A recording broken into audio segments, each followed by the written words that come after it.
Heavy Kennedy Tower, runway teacher right, short. Like controllers everywhere, Steve Abraham works different shifts and often different jobs in the tower.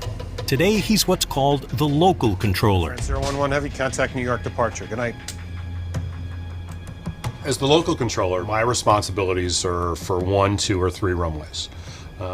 Usually either arrivals or departures. And, with 2 departure runways, the goal is to get airplanes specifically spaced. If you can roll them 3 miles apart, you want them exactly 3 miles apart. You try and time it perfectly, and you also know instantly whether you've been too fast or too slow. Combining efficiency and safety, this is the daily challenge for air traffic. A lot of that responsibility falls on the shoulders of the ground controller. The ground controller is responsible for all the airplanes taxiing around the surface of the airport. The arrivals, once they get off the runway, talk to the ground controller to get to the ramp. The departures that come off the ramp and want to go to the runway, the ground controller is the person responsible for setting the departure sequence. The ground controller can make or break the airport. In a busy evening, you can have a ground controller that's ineffective that can put the airport into delays for 4 hours. I mean, just forever. Just because their sequence is not effective. Ground control has no predictability. He does not know who's going to call. He does not know where they're going to call. And you have to take chaos and make it organized. The guys from Singapore can taxi that airport.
In this video,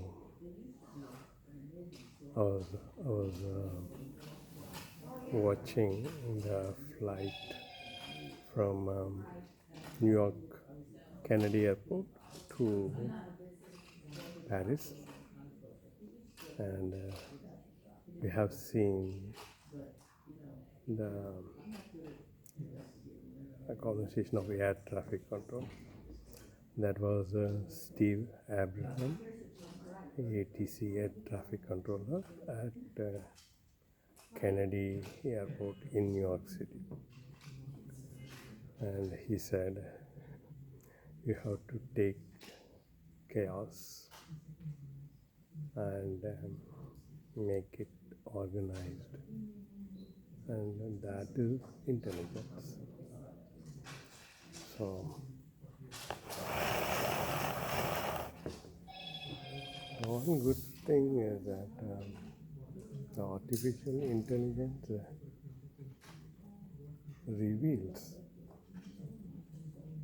the disorders in global air traffic, and order comes from the understanding of disorders, chaos, and confusion. We need to understand the disorders. Airplanes specifically spaced 3 miles apart, not too fast and not too slow. I couldn't give it in his expression. His expression was really good, and your AI could do it more.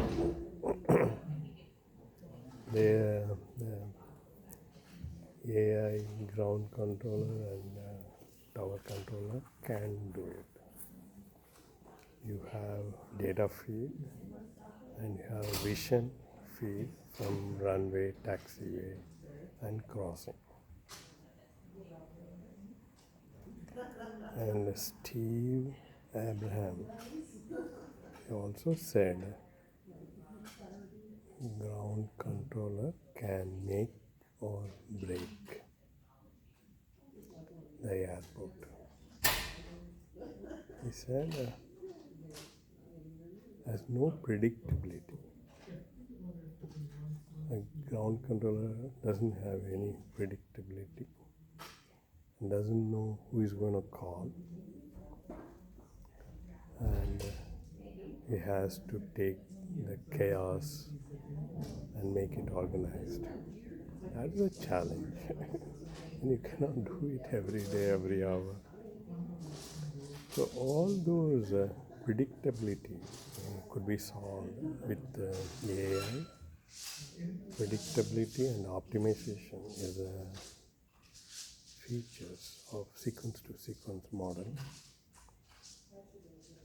It reveals the fact that currently we don't have a platform for global air traffic, and we could clone X platform, code base, and build a global air traffic platform.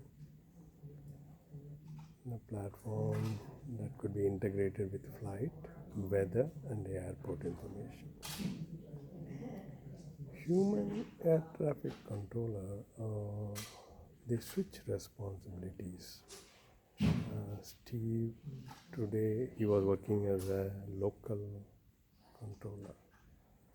One day as a ground controller, another day as a local controller. You may tend to make one AI controller to deal with both ground and tower. Don't do that. Continue with the domain.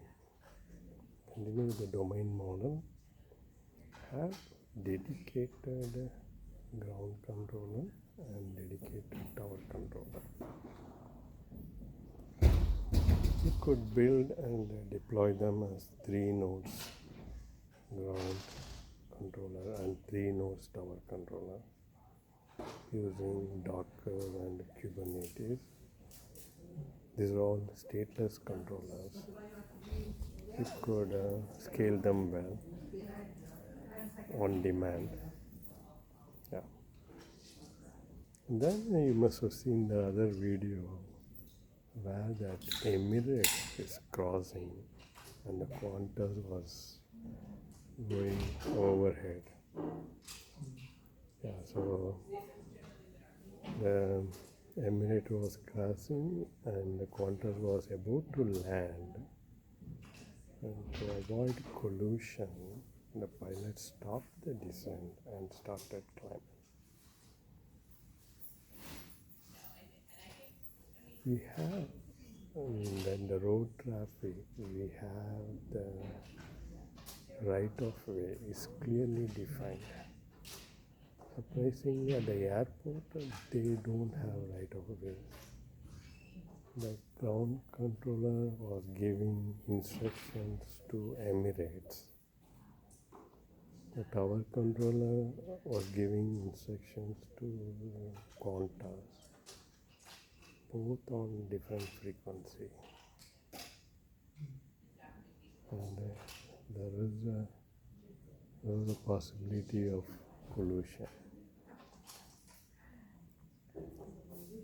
In Java, we have multi-threading features. When a thread needs access, it needs to get the lock, use the resource, and then release the lock. In earlier days, at the train station, they used to have a key exchange. And only with the right key, the station master could operate the signal and give a green signal for the train to proceed. Another thing, if you have noticed in that video, heavy aircrafts and lighter aircrafts, they're all mixed and they are all inline. They need to be treated differently. Heavy aircrafts after landing, it cannot get off the runway immediately. Because of the load, it takes time to move to taxiway. Some of the tower controller, they were rushing the pilot to clear the runway. If you have enough information, then sequencing would be less challenging. If you bring order at airports, then people don't need to wait for a long time at the airport. Currently, it takes an hour to reach the airport, then an hour waiting at the lounge. And then 45 minutes maybe the traveling time. And then again 15 minutes at the airport and then 1 hour.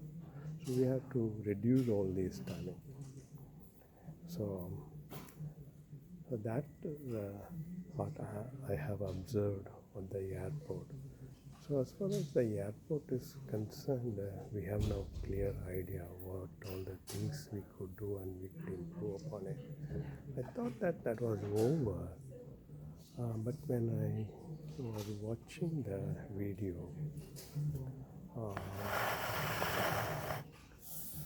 the traffic from New York City to Paris. So what it does, all the traffic in America, whether it is Texas, Dallas, Florida, New York, all goes into Canadian airspace and then go to Montcalm or Gant. And from Gant to Shanwick, that they called it as a North Atlantic tracks, and that was an interesting topic. So I thought that the airport is over, but North Atlantic tracks is a wonderful opportunity for the intelligence what we have now. So they have built very good system, and they have built all the supporting centers, traffic controllers, and all those things, and it works very well. And they have the protocol how to get the tracks allocation, and then they maintain the separation and horizontal as well as the vertical and lateral also. And then they are taking advantage of the natural jet stream. I learned from that video that Earth is rotating. I knew that, but still I saw that Earth is rotating from west to east. And then that jet stream the aircraft could take advantage of it, from going from west to east, from America to Europe. They could take advantage of. So they have created a westbound and eastbound. Westbound, it goes with the jet stream, and then eastbound goes with the jet stream, and the westbound goes avoid the jet stream. So they created tracks and gateway, Shanwick and Ganter, and all other oceanic centers also there. I was curious what is happening in Pacific. In Pacific, they don't have these tracks. They try to use the land part of it. They go through the Alaska. So here the challenge is all the navigation they use radar. Radar was possible on land, but in the middle of ocean they couldn't install a land. So they are trying to use satellite and other things. And that is a very good potential. So what they have conceived that as like a regular highway on the road traffic, they created a tracks. It's a two-dimensional, and they created the tracks, and they're also in a two-dimension. The fact is, in the sky, you don't need to have a two-dimension. It is a multi-dimension.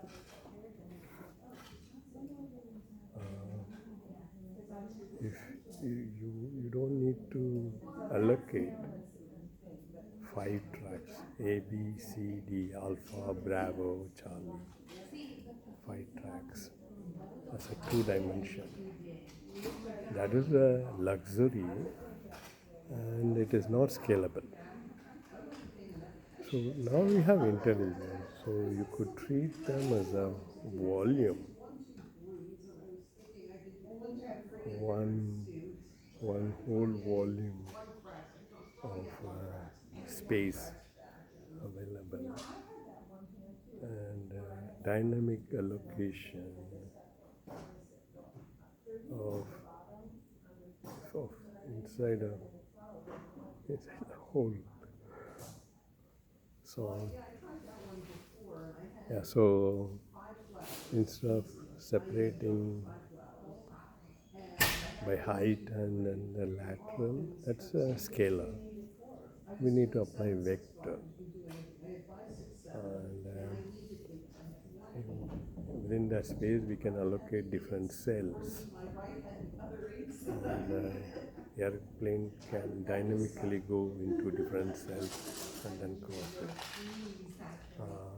There we could optimize it. That's a great potential. And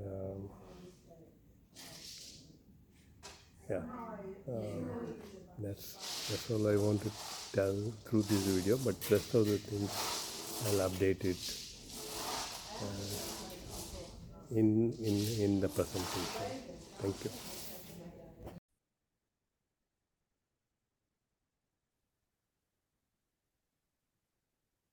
The North Atlantic upper airspace is divided into 6 control sectors. Up here, we have Reykjavik Oceanic and Bodø Oceanic, controlled by Norway. In the middle, we have the 2 most important sectors, Gander Oceanic, controlled by Canada, and Shanwick, controlled by Ireland and the UK. The name Shanwick is in fact a combination of the formerly responsible control areas of Shannon and Prestwick. Lastly, down here are New York Oceanic, of course controlled by the US, and Santa Maria Oceanic, which is controlled from the Azores Island, located down here in the Atlantic. As I said before, the control centers of Shanwick and Gander are the most important ones, since they handle the bulk of the traffic between the US and Europe. Each day, they handle a vast number of planes that usually depart around the same time. Mostly, flights will depart Europe around the later hours of the morning or around lunchtime to arrive in the US in the afternoon. On the other hand, flights in the US will generally depart towards the evening hours in order to arrive in Europe early in the morning. This creates 2 waves of traffic that need to be handled efficiently. There is just one problem. Usually, most flights would like to take pretty similar routes. This is due to a very strong band of wind called the polar jet stream. It blows in varying strength but in a fixed direction, always from west to east. Therefore, in order to benefit from these nice tailwinds, all flights from the US would like to fly at the core of this jet stream to get to Europe faster, therefore also burning less fuel. On the other hand, flights from Europe would like to avoid the jet stream altogether, while not deviating from their ideal route too far. This usually leaves two desired corridors, one westward and one eastward. But remember, we are talking about a route over an ocean here, where there is no radar. For that scenario, more separation is needed. Therefore, the control centers of Shanwick and Gander create a whole array of tracks for airlines to use each day. One day before a flight intends to cross the Atlantic, airlines have the opportunity to file their preferred routes with the control centers. The centers then publish the so-called track message, in which they publish a set of tracks that planes can use to cross the ocean. The westbound track system consists of multiple tracks named A, B, C, D and so on. It is usually active from around lunchtime to the early evening hours in Europe, when the bulk of flights heads west. Later, in the early evening hours in the US, the eastbound track system is activated, consisting of tracks named C, Y, X and so on. All tracks, regardless of whether they are west or eastbound, consist of one of various fixed North Atlantic entry and exit points, with various waypoints in between. The middle part of the route changes every day. There, waypoints are not used in the conventional way, but coordinates are specified at every 10 degrees of longitude. An example track, let's call it track Bravo, could look like this. It begins at waypoint Limray, then crosses the coordinates of 51 north and 20 degrees west, 49 degrees north, 30 degrees west, 46 degrees north, 40 degrees west, 45 degrees north, 50 degrees west, and ends in Canadian airspace at a waypoint called Raffin. Airlines can choose which track they prefer and file that route in their flight plan. Upon reaching the respective North Atlantic entry point, the previous air traffic controller will hand the flight off to Oceanic control. From now on, there will no longer be any radar control or VHF communications. Planes will just fly at the altitude and speed they were assigned to, maintaining separation to one another that way. In the early days, pilots would have to report their position at every 10 degrees of longitude, so controllers could intervene if separation between two aircraft would against all expectations be lost. This was done using HF radio, a pretty ancient radio technology that uses radio waves that bounce between the Earth's surface and certain layers of the atmosphere. As you would expect from such a technology, its audio quality is pretty horrible. Listen for yourself.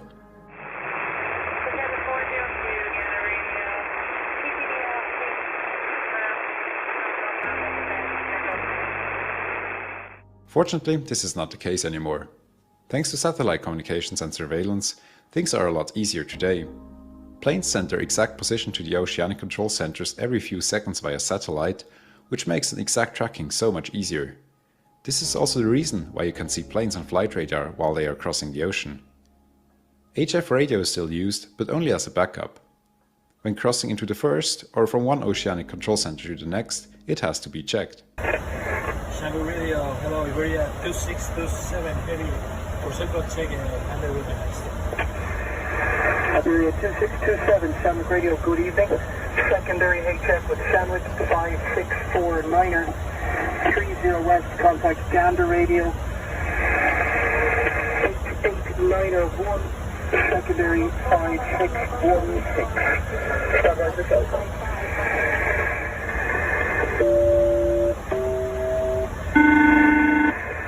Okay, positive circle check, backup frequency with you, 5649er, and a 30 West, 8891, backup 5616, Iberia 2627. Have a good evening. Thank you, you too. The advent of GPS and other technologies have made much tighter separation between aircraft possible. Now, with separations this close and no direct control from a radar station, you might be wondering, what if something goes wrong? What if a plane suffers an engine failure, a fire or decompression, or something else that requires a rapid descent? Luckily, the designers of the North Atlantic track system even thought of that.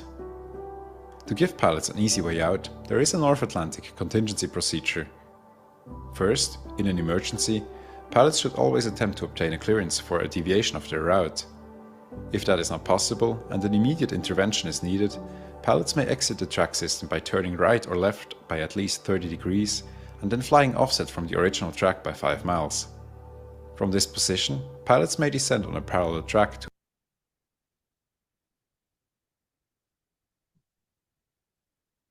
an altitude below the organized track system, which typically reaches down to 29,000 feet. There, pilots may exit the track system and tend to their emergency.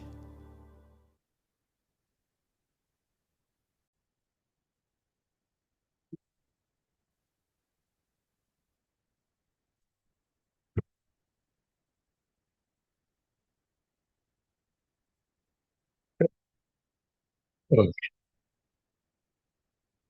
So I was observing the flight movement from New York City to Paris. Before that, let me say a few words on the airport. Yeah. So we have watched the video of Steve Abraham. That was Steve Abraham, air traffic controller at Kennedy Airport in New York City. Steve said, "You have to take chaos,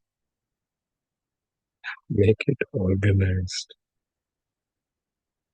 That is intelligence."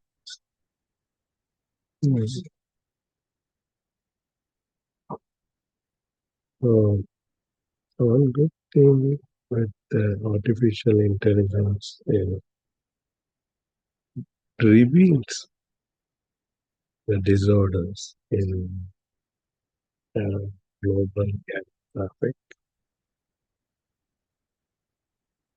Order comes from the understanding disorder, chaos, and confusion. So, understanding of disorder is very important. Without AI, we won't be able to understand all these disorders because they don't fit into the previous waterfall model.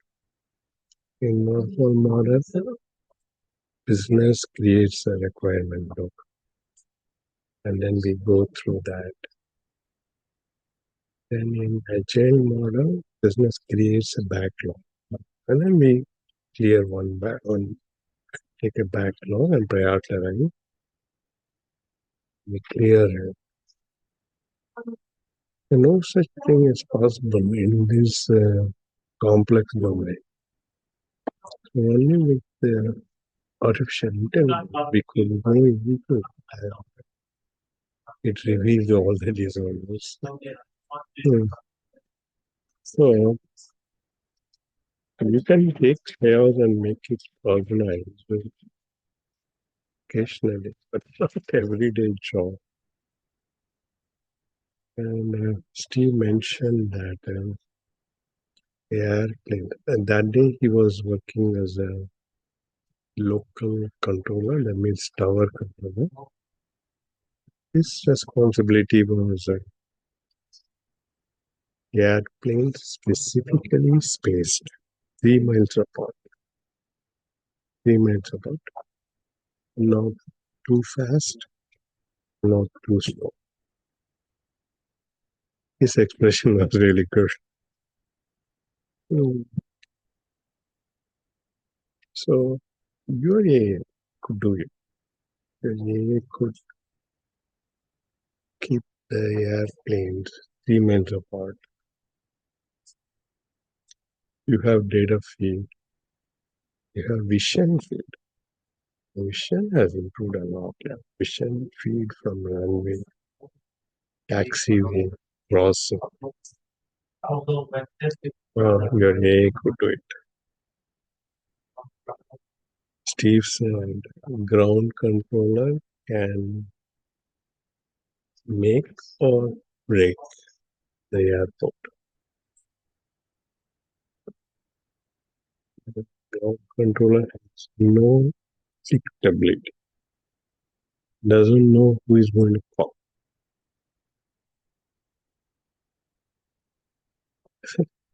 The disorder is built in the system.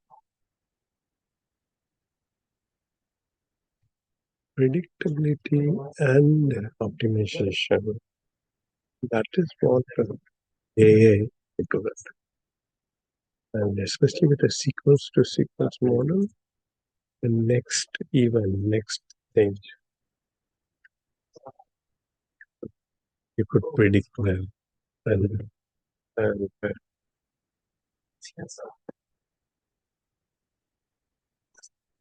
all have agreed. So especially the LLM model, transform uh, predictability is percentage wise or, or is scale wise. It is reliable. Yeah, that's what.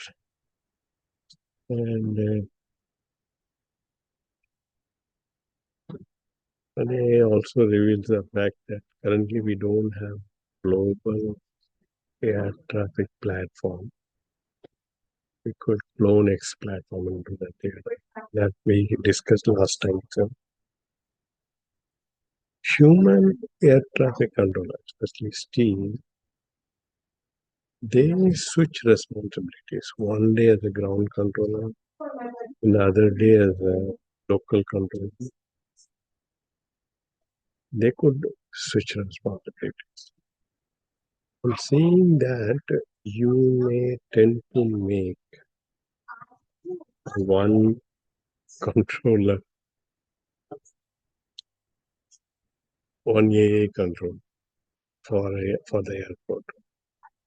You may tend to make it, but don't do that. Continue with the domain mode. Have dedicated ground and a dedicated tower controller. You could build and deploy them as 3 nodes, ground and 3 nodes tower controller using Docker and Kubernetes. These are all stateless control. He said no predictability, no state. So you could scale them well. And then you must have seen another video where the Emirates was crossing. The Qantas was going over. The Qantas was about to land, and it saw Emirates crossing. And to avoid collusion, pilots stopped the descent and started climbing. So in the roadways, we have right of way. Surprisingly, at the airport, they don't have right of way. And then the ground controller was giving instructions to Emirates. And the tower controller was giving instructions to Qantas, both on different frequencies. And then the pilot just following the instructions. This could be fixed, actually. So in Java, we have multi-threading features. And a thread needs access to a resource. It needs to get the lock,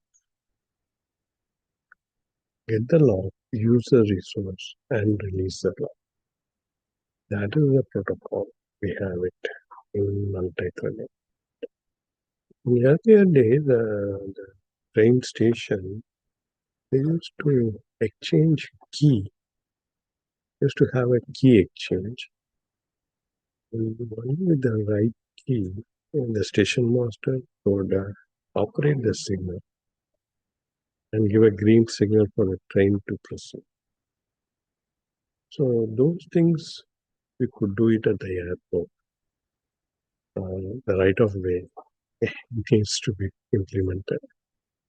Another thing, if you have noticed in that video, several aircrafts are in the line. Some of them are heavy and some of them are light. They need to be treated differently. Heavy aircrafts, after landing, they cannot clear the runway immediately. I heard in one audio, the tower controller asked the pilot to clear the runway immediately. The pilot said, my aircraft is fully loaded. Tower controller said, I don't care. Hmm. Because the other flights are waiting, so that's kind of a confusion. And if you have enough information, then sequencing will be less challenging. If you bring order at the airport, then people don't need to wait for a long time at the airport.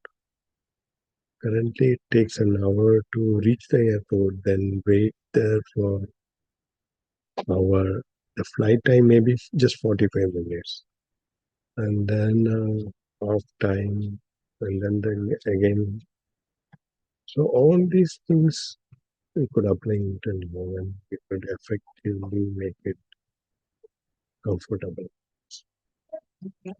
So I thought that with the aircraft, airport, and air traffic controller, uh, this aviation would come to an end. But when I was following the movement of flight from New York City to Paris, I observed that all flights from US, whether it's from Texas or Florida, or Carolina, so everything goes into the Canadian airspace.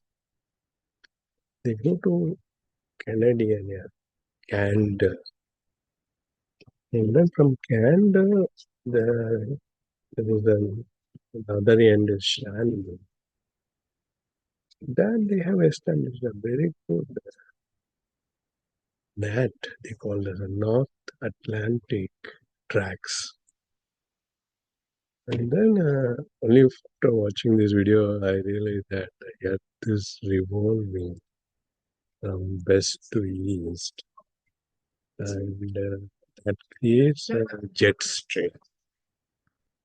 And, the aviation professionals took advantage of it. They take advantage of the jet stream. So all the eastbound flights take advantage of the jet stream, and then the westbound flights avoid the jet stream. So they created the tracks, and it is really very well. We'll just watch those tracks.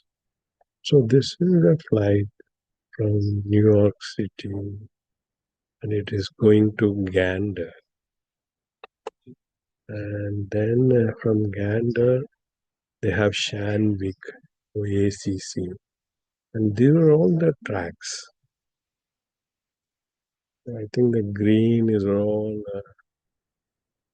eastbound, and then the purple is all westbound tracks. And they have protocol very well established. So we could learn a lot from them. And then because you on land, because their entire navigation depends on radar. So on land, you could install a radar and then scan it. But in the ocean, you cannot.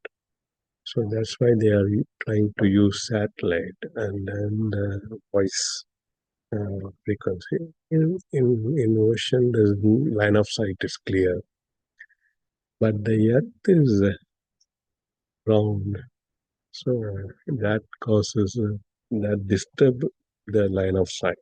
That causes disturbance.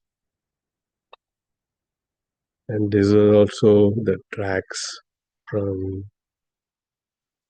North Atlantic track.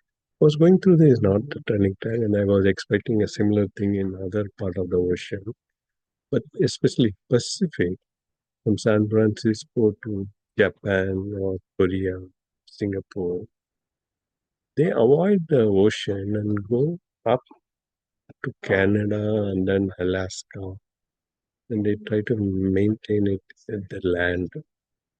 So, that is a one part. And then, see, they heavily depend on frequency and the network physical layer. It's something like in when I arrived here at the US, my family was there. So I used to call them almost every week. I get a paycheck once in 2 weeks. So one paycheck goes for the rent. The other paycheck was for the international calls. So I used to pay $4 per minute for the call, international call, AT&T and West. $4 per minute. So that time it was a connection. It was a physical connection. If I take the phone, it is connected, physically connected through the exchange. And to go to the ocean and to India exchange and to my family there in it was a physical connection, physical voice communication. So it was expensive. So even President of the United States used to have a hot fire or hot uh, group. The phone is always connected with the Russian president. Now it's different. Yeah, voice, only voice, video call international. It is not a connection. It's a packet transmission. So this is dedicating a frequency and then establishing the connection. This is all expensive. And before that, Android platform has arrived. Around 2007, my son, he was a young kid. He was in the elementary school. He was watching some show in the TV. In that show, he saw some commercial and said, "You text something to that number, and then they will text you. They'll send you a joke every day by text, and it's just $1." So all of a sudden, I saw that $30 increase in my bill. Don't check that it was a joke, and I didn't see that, but he was actually watching that. So that was just before the mobile platform. And another incident that there was one person, he was actually watching the game, sports in his ship that was parked and anchored at the Florida shipyard. After a while, ship started moving, but he was continuously watching sports even. He got the bill for $40,000 for that, watching that thing. So we have achieved internet, basically. We have achieved a mobile phone, and it's a time get it up. And then let's go back to the what is that one? Yeah, so there is the small aircraft and the big aircraft are mixed. So better to separate them.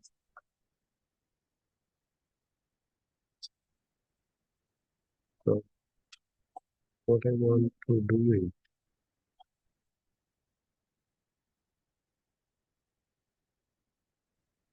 is so this one,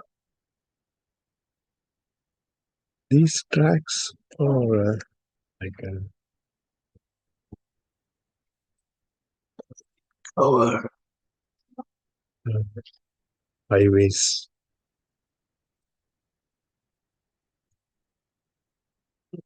Uh, And this is good.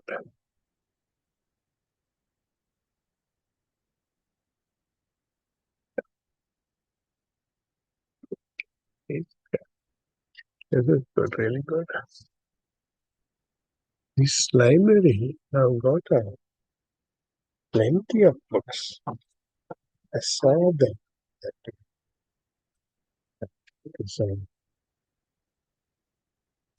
So, this is the natural language processing. They have a lot of books. Yes, it will a lot of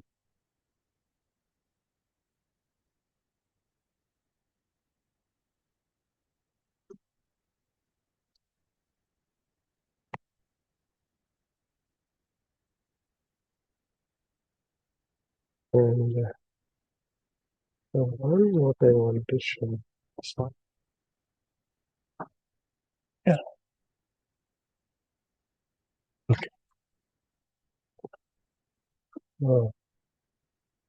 That is there. So what I want to say that I thought that with the airport, all these air traffic controller was over, but then I came across this North Atlantic uh, tracks. That is interesting phenomenon, and see in our roadways, highways, it is a two-dimension, but this is multi-dimension. It is in the space,